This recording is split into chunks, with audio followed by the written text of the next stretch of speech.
Hello everyone, this is George Ponder for WPCentral.com, here to bring you a video review of the Windows Phone 7 application, yomomedia. Now, yomomedia is a carryover from Windows Mobile. It's an RSS reader, and there are two versions available for Windows Phone 7, a light version, which is free, and a full version, which runs $1.99. Light version is limited to only 5 news feeds. You can only monitor up to 5 news feeds with the light version. The full version does not have that restriction. Regardless of the version, once you launch the application, you see the setup screen. You've got two options: a quick start, use the default settings, default feeds, or you can customize it by tapping setup. Choose which feeds you want from the default catalog, import your catalog from Google Reader, or even import your feed catalog from yomomedia 6.5, the Windows Mobile version. Tap Google Reader, you'll enter your username and password, it'll synchronize the feeds. If you have the feeds, your Google Reader set up with folders or subcategories or however you want to term it, each page will have the content. It'll organize it. Tap the circle of which one you want. Again, up to 5 on the light version. Tap the check mark and you'll be sent to the main hub. You've got your favorites page with the feeds that you want to monitor, a save page with your articles that you need to reference, and then your full catalog, so if you need to swap out feeds.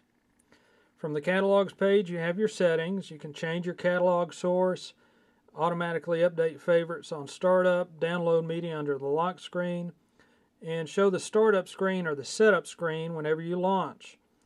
Once you have yomomedia set up, turn this off because it'll just slow you down on startup.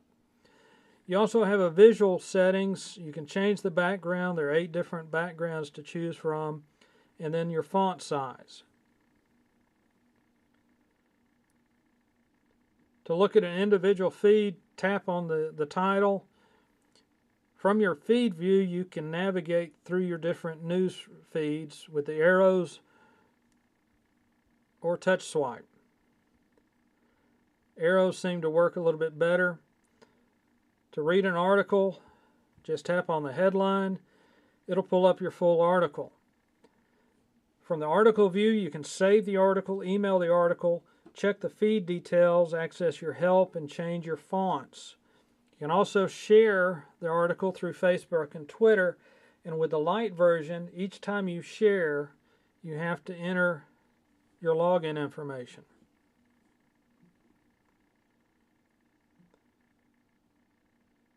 Now, with either the full or the light version, you can add feeds directly from the app.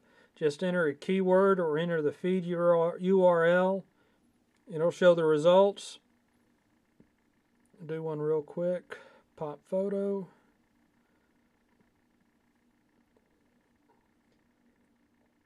And it'll pull up all your results with pop photo as the keyword. Just tap the circle to add the feed to your favorites. Now, quickly taking a look at the full version. Again, the light version limited to 5 news feeds. The full version doesn't have that limit. As you're launching the app, it's updating your feeds. And not only do you have your favorites hub, but you have a library hub. And from your catalog, if Microsoft Blogs,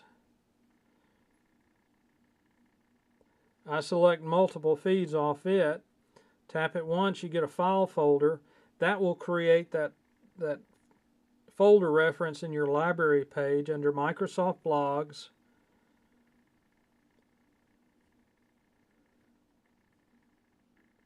Where you can access multiple feeds with one tap. Another key difference in the light version and the full version, is again in the settings. You've got a third page of settings which allows you to authorize yomomedia access to your Facebook and Twitter accounts.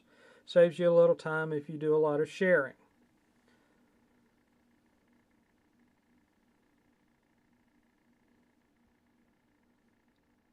So you can authorize Facebook and Twitter, so you don't have to re-enter your login information.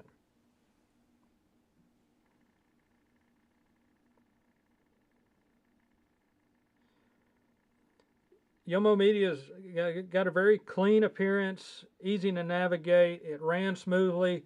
There were a couple of glitches on the full version, but nothing major. Again, the light version, it's a free application, limited to 5 news feeds. The full version runs you $1.99 and has a couple of more bells and whistles to it. Both are available over at the marketplace, and we've got links at the end of the review.